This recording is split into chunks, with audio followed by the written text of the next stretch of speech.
process. I will say again, I'll go back, whatever the movement is, whatever the cause is, if you think it is bigger than due process, giving people an opportunity to be heard and making sure that people, I know there are some people that say, well, you know what, if some people get destroyed, if their lives get destroyed, that's a small prize. I know men who say they won't hire women now, so that's great. That's stupid.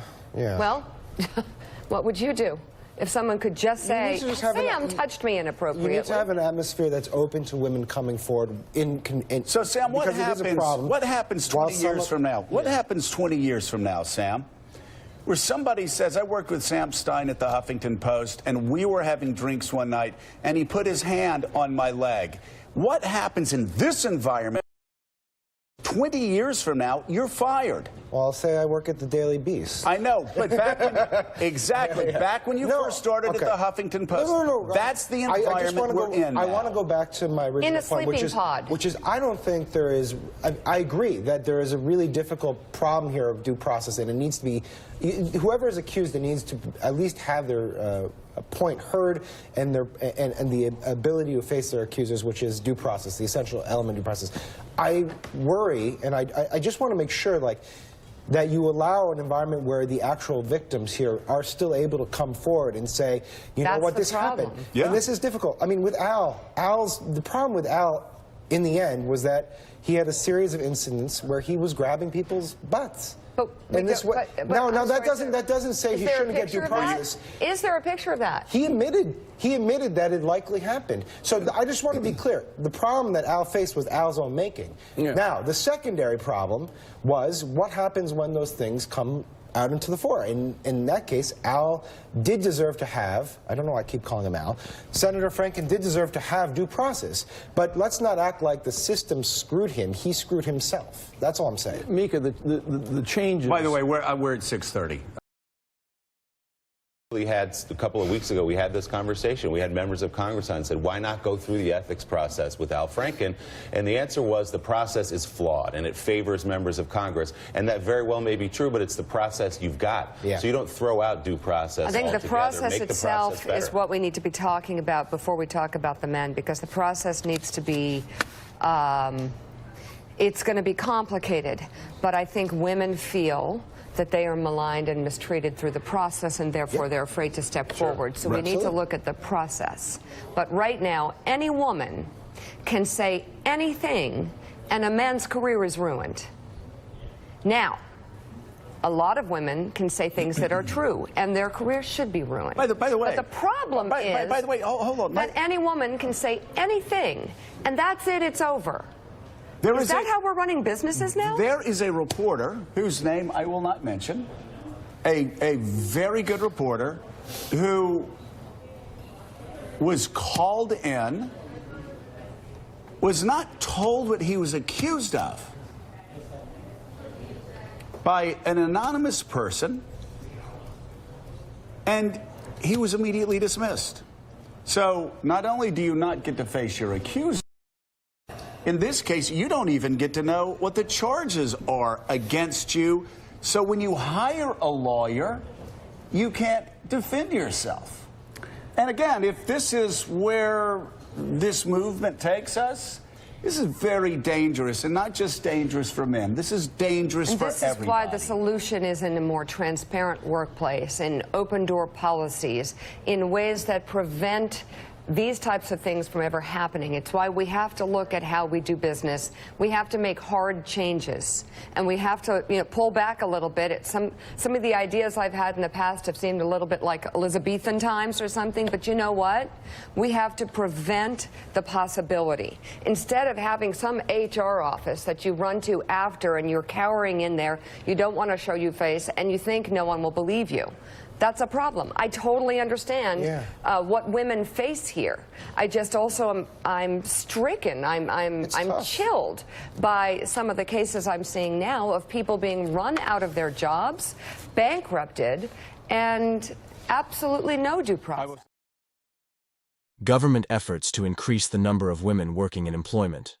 An examination group tracked down that boundaries to utilizing ladies' shift by area.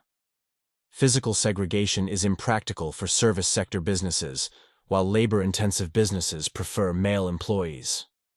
A few organizations view female representatives as more proficient because of their hardworking attitude.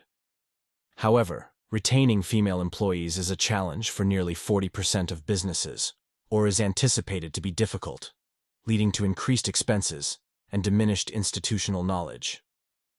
Additionally, nearly a third express fear.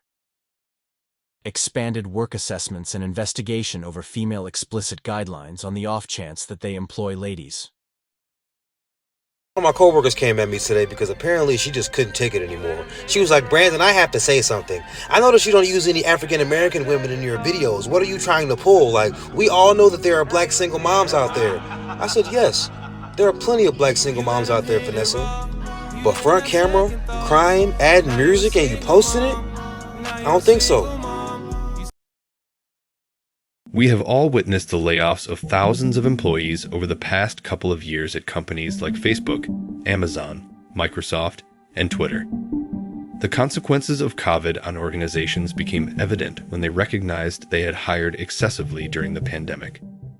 You might not be aware of this, but the majority of businesses have stopped recruiting women. It might be surprising to learn that more firms are refusing to hire women to fill their positions, and no corporation will admit this to you. Why? Because women bring a lot of drama to the table and endless cases of ruining employee culture by falsely accusing male colleagues who no longer want to work with women. I was joking with you earlier that it's like trendy to get it together when it comes to, making a safe environment for women. Right now, it seems as though there's beginning to be a movement. Why? Well, I think there's started to be a dialogue about it, right? And like anything, it takes a long time for that dialogue to become, something that becomes kind of normal. On About.me, when we spun out of AOL, we had 13 people that were on our team, 13 men, right? I'm not proud. That's not okay.